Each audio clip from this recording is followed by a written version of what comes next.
got a pocket full of sunshine. I got a love and I know that it's all mine.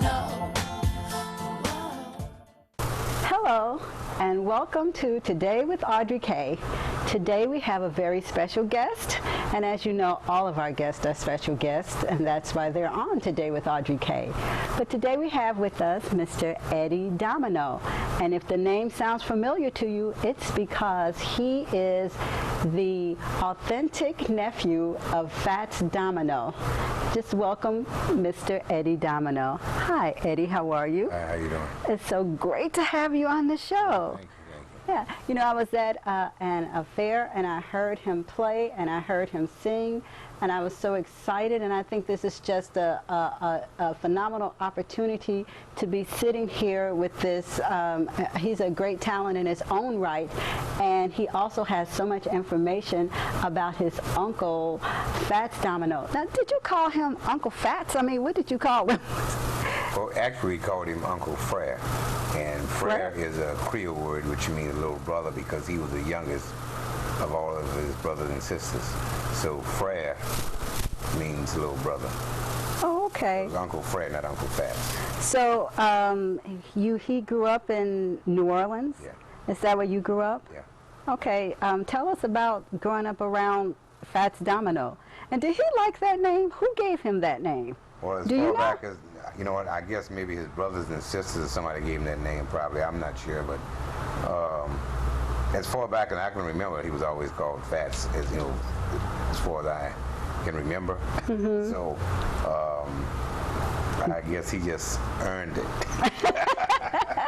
Now, you know what?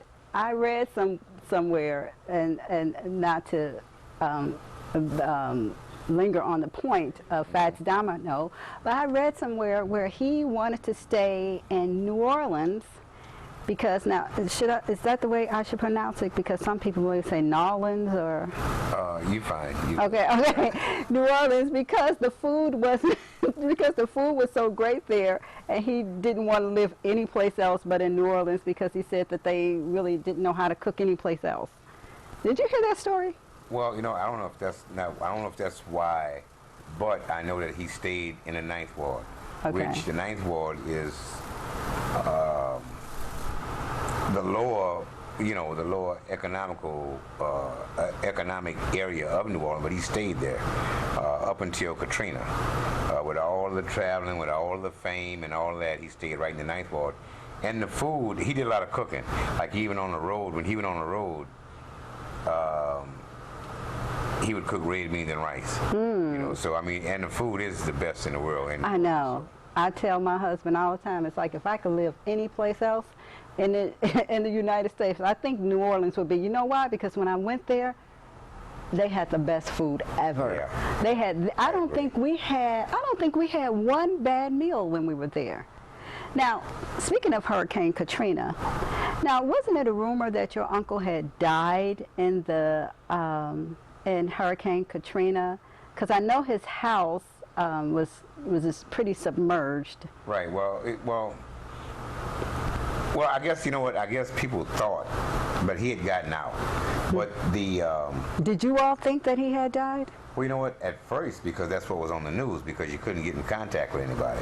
What was that like? That was pretty hectic, you know, calling and calling and calling, and well, it kept flashing across the bottom of the screen. Fats Domino lost in Katrina. So, Yeah. well, I guess everybody thought he was lost, but he wasn't actually.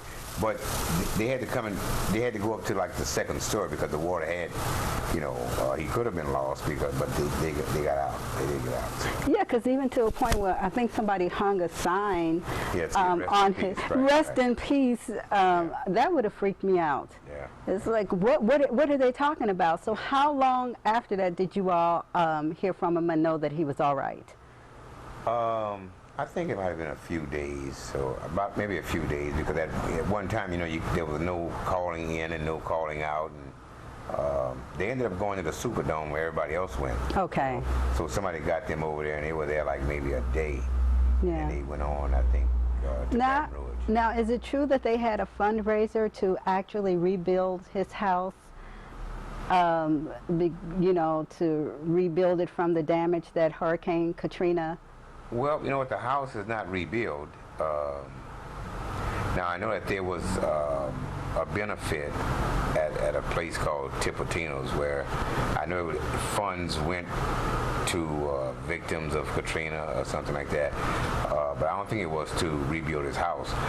I know that they were trying to do something now about making it a museum. I know some people want to do that, and I know that they just restored his baby grand, his white baby grand. They just restored that baby grand piano, but I don't think if they did a fundraiser, they haven't redid it yet.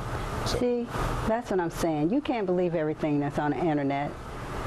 Because I definitely read that, and I'm like, oh, that was so nice. I was so proud. No, that in people... fact, he doesn't live in New Orleans now. He lives outside Really? New Orleans in the suburbs. Oh, But I think that there is I think that there are some things going on with the house. Oh, okay. Well, they need to help with that because he's one of our icons. I mean, that's just undisputable truth. So when did you leave New Orleans and come to Chicago? Because I know you served in the military, right? Yeah. Well, I left Louisiana. I already left out of New Orleans. I lived on the other side of the lake. But I graduated out in the suburbs, but I left in 1970. Okay. And then I went into the military around 76, something like that. Oh, okay. So how was it growing up with your uncle? Tell us something that, that the internet wouldn't tell us. Well, you know what, actually, believe it or not. Tell us something interesting about Fats Domino that we wouldn't know. Well, you know that he cooks. I mean, he cooks a lot. He doesn't cook now, but he cooks some things that, probably you wouldn't eat. Really? Like alligator? In Louisiana, they eat a lot of things that people here wouldn't eat. So he used to cook a lot of exotic things. Like alligator? Well, alligator and things like that. Did he cook those big fat rats? You mean coons? No, the rats. No, I don't think. I don't think he ate any rats. They were called some kind of rats that they were trying to. They were trying to. Muskrats? They were trying to encourage the people. Oh, I don't know. Neutral rats. I mean, I think it's. I think a lot of people did eat that. Yeah. I don't know if he ate that or not. Okay. Well, you say he cooked exotic stuff that I wouldn't want to eat. I want to know what kind of stuff. Well, I'll probably cook a lot of things you wouldn't want to eat, like crawfish, stuff like that. Okay. So, crawfish is mild. Yeah. But I don't eat it. I don't eat crawfish. They just look too weird. Right. But so how was your family gatherings? I mean, was it when you were down there? Let me tell you something. Did he play? Did y'all have musicians? Well, I tell you what. We had our first Domino reunion in 2005, right before Katrina. Oh. And so far as musicians, they had hired a band to play. There was a band that was hired to play. And what happened is that we played, so the band left early. Because we played. Everybody, we had singers, we had saxophonists, oh wow, drummers, piano players, and so the band got paid and they left. Oh wow! So does Fats does he have like children who play music also? Yeah. Mm-hmm. Yeah. Yep, he have two sons that play very well, yeah. So your family is very musical. They have a lot of that. Yeah. So when you were at the family reunion, your family was actually the entertainment. Right, yeah. Yeah. We Did Fats do anything? Entertain ourselves. Did Fats do anything? Did he play? No, he didn't have to. He probably, he probably played enough. You know what I mean? Because he always says, I've been all around the world. He always says that, so when he's 85. Now, do you remember the first time you heard your uncle play by any chance? The first time I heard him play live? I'm just where if you knew something special was going on. Because we'd go by the house, and he would play. Mm-hmm. And see, really, it never was really a big deal. You know what I mean? Right. You grew up around it. Yeah. So was it how many people were in your family? How many brothers and sisters did you have? Because you said he had three kids, did you say? No. He has, it was 8 kids. Oh, I thought you were about to say 18. No, just 8. Just 8, yeah. But Yeah. two of the sons played very well. Okay. So how do they feel about you taking on this monumental task of, keeping his music Well, out see, there actually- and alive? See, the talent didn't necessarily Well, come you from won't my go uncle anyplace. because my grandfather played the violin very well, Oh, which okay. is their grandfather too. So he doesn't have a stamp on the talent. You know what I mean? It just, He it's got just in the family. stamping. Right. What's your grandfather's name? Antoine, same as Fats. Well, Fats is a junior. So did he have records out at that time? I'm sure it's just records out. So did he have records At what time? when he was playing a violin? Oh no. When my grandfather was playing the violin, no. So basically, in your family, then it's Antoine, Fats Domino, and you, Eddie Domino. So you all have the CDs out in the family, in the Domino Oh family. no, because one of his sons also have a CD out. Oh, okay. And it's called Just Keys, but it's all instrumental, but it's very good. Oh, and what's the name of your CD while we're at it? Domino and Friends. Eddie Domino and Friends. Man, it would be nice if we had that to hold up, wouldn't it? Yeah, it certainly would. But since we don't, why don't we just listen to what you have on your CD? Because from what I've heard of the CD, it's a beautiful CD. So right now we're gonna listen to Eddie Domino, Fats Domino's nephew. That can be a tongue twister. That's right. And we're gonna hear him, and when we come back, we're gonna talk some more with him. Stay with us. Okay, the first song that I'm going to do is Blueberry Hill. My uncle made this song in the 50s, I think about 1955, and it was one of his top sellers. So here we go.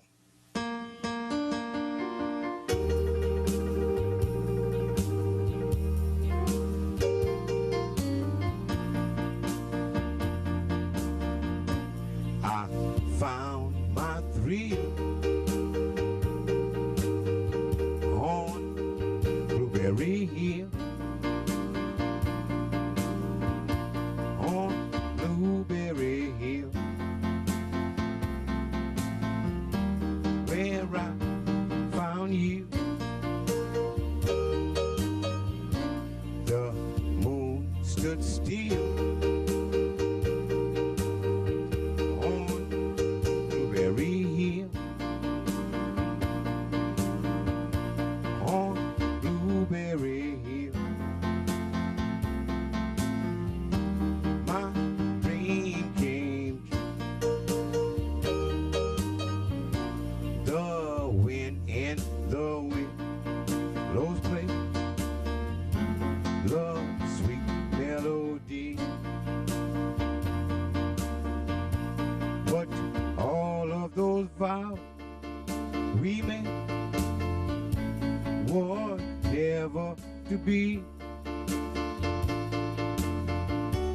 Though we're apart, you thought of me still, for you are my thrill on Blueberry Hill.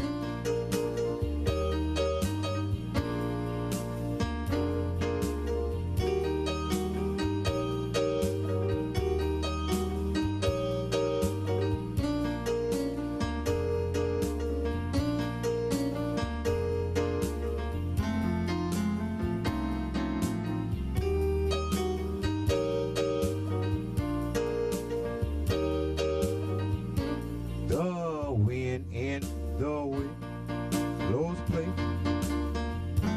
love sweet melody. But all of those vows we made were never to be. Though we're apart, you thought of me still, for you are my thrill on Blueberry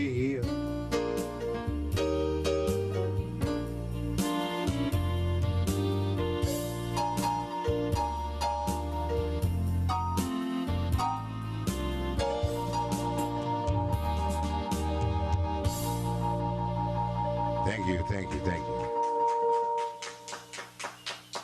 Okay, I want to do a song now that I wrote, and it's called Something Bad to Something Good.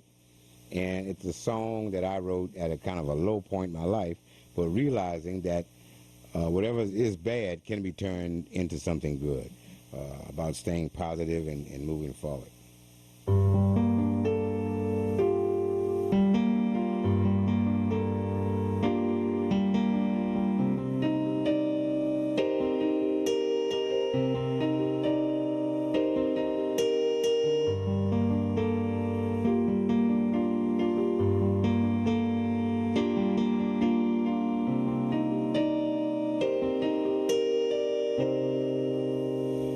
You don't have to hide what you feel inside. Baby, we both know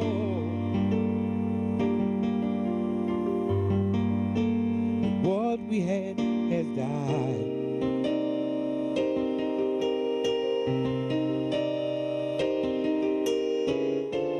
Maybe I did not do my best. I turned our world into a mess. Only God could if He would turn something bad to something good. I know that you tried. Believing in my life, but then you realize what's the use in trying?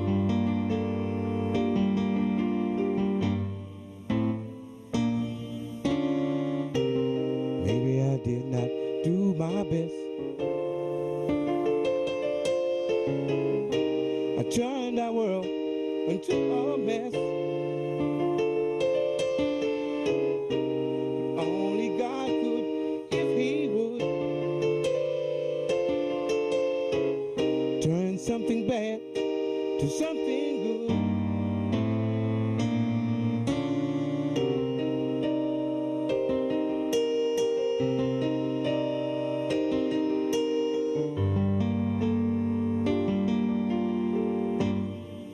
Like a bird on his winter flight, drifting in the night, flying without a care. You know God will get them there.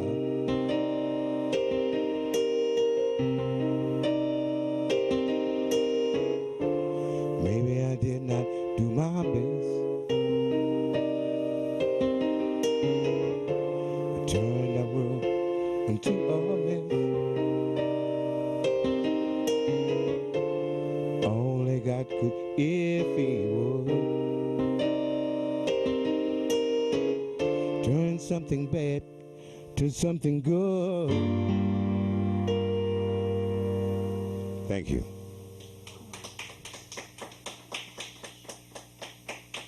Ladies and gentlemen, we just heard Eddie Domino do Blueberry Hill. And what's the name of the second one? Something bad to something good. Say that again? Something bad to something good. That was a beautiful piece, and we really, really enjoyed it. Now, you wrote that one. Tell us about that one, because I know on the CD, this is the CD. Now, on the CD, you're not actually singing that particular song, right? Right. I wrote the song, but Pearlie Tyler is singing the song on the CD. And I wrote it some years ago, but she does an excellent job on the song also. Oh, okay. You wrote it some years ago? Oh, yeah. You got to tell us what inspired you. What was the inspiration for that? Well, the inspiration was that a lot of times, things kind of go haywire, and you're maybe like in a, I would say, not say a dark place, where things just aren't going good for whatever reason, possibly your fault, just a fault, but trusting in God, everything get back on track. You know, like the verse in the song says, God could if he would, because he can fix anything. So, and in that case, he did. But you know what? You just simplified something that I know that song just, it just, the lyrics, the music, and everything was just haunting. It just kind of like just oozed into your soul. And I mean, you have your reasons, but really, ladies and gentlemen, I have a feeling that he simplified. He just put it down to the lowest denominator and just gave it to us like that. But but we'll accept that. But I do want to know this. You know, you've been a musician, and I talk to a lot of musicians, and I know they have ups and downs and trials and tribulations. So how do you get through and just keep yourself going and keep yourself positive and uplifted and moving forward in your music? I know your wife, Novella. I know she's like your director, and she helps you an awful lot. And so what do you do when you're feeling that maybe like you say, the darkness or the clouds, or you know, you're just not feeling at your best at that time? Okay, you mean so far as like the music profession? As far as your life, as far as the music goes, because what we want to do is we want to let people out there know that, you know, even talented people like Eddie Domino, you know, they have, you know, dark days, and, you know, maybe you can help somebody to get through their dark days or their dark times. What do you do? Well, actually, you know what? I mean, I have times that may not be very, very good times, but now, the older I get, I don't have as many dark times as I Okay, used to. what was one of your biggest challenges that you knew that you just had to just dig in and go to bat about? What was one of your biggest challenges? Drugs and alcohol. Okay, drugs and alcohol. And I've been clean for like 25 years. Wow, that's impressive. In fact, I wrote that song during that time when I was coming out, when I was getting myself together, when I was feeling well. I knew it was something to it. It's like, no, it's got to be something more to it than that, because that song is just, it holds it. It holds that. And see, the other thing is that my wife helped me. You know, you need somebody to go, you know, go through that, you know, to support you. You know, because a lot of, you know, if you're drowning, you sink unless somebody throws you a line. You know what I mean? She's always been there to throw me a line. Yeah, so this is when you were coming off of that. When I was in it, you know, knowing I had to come out of it, be alone. That's a good advice, ladies and gentlemen. Sometimes you have to come out of stuff for whatever the reason is. You just have to come out of it. But, you know, I just really thank you for that, and I think that that's something, that's one of the songs I feel like the world is waiting for, you know, that the world needs to know, and they need to feel it as deeply as we felt it here, you know, in studio. But right now, it's like we're going to have to, we'll be back. We'll take a break. Do what you want, but you're never gonna break me. Sticks and stones are never gonna shake me. Take me away, a secret place, a sweet escape. Take me away. Okay, Eddie, we're short on time, but I have just a few more questions that I want to ask you about. I know you recently, was it recently you visited Switzerland? Yes, Switzerland and Germany. Yeah. Oh, Switzerland. So tell us about that. How many black people did you meet in Switzerland? People want to know. I know they want to know. I know they want to know how many. I saw a lot of black people in Switzerland. A lot? Yeah, yeah. Oh, wow. Yeah.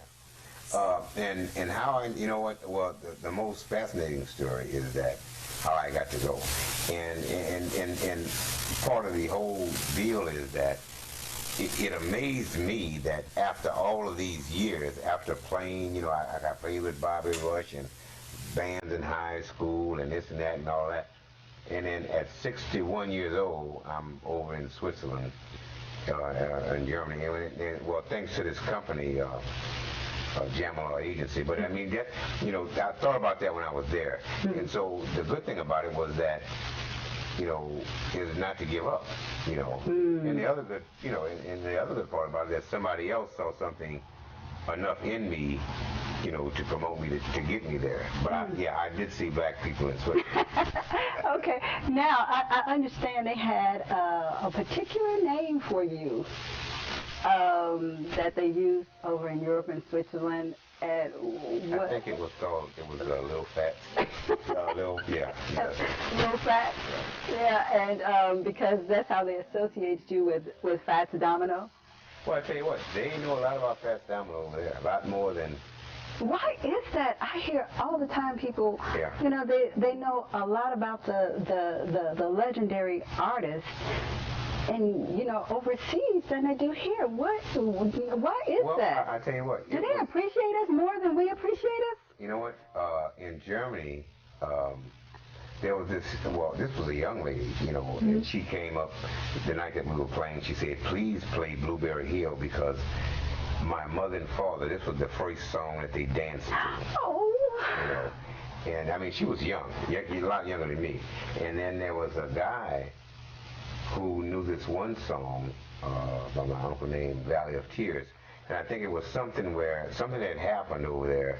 And this Catholic priest used to play this song, Valley of Tears, all the time. Oh, wow. So this guy said, it just broke him down to hear that song, which I didn't even know that anybody knew that song over there called Valley of People, Tears. we really got to get on, and we really got to get on some Fats Domino.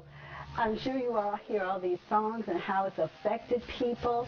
So just, get into it and let's listen to some Fats Domino.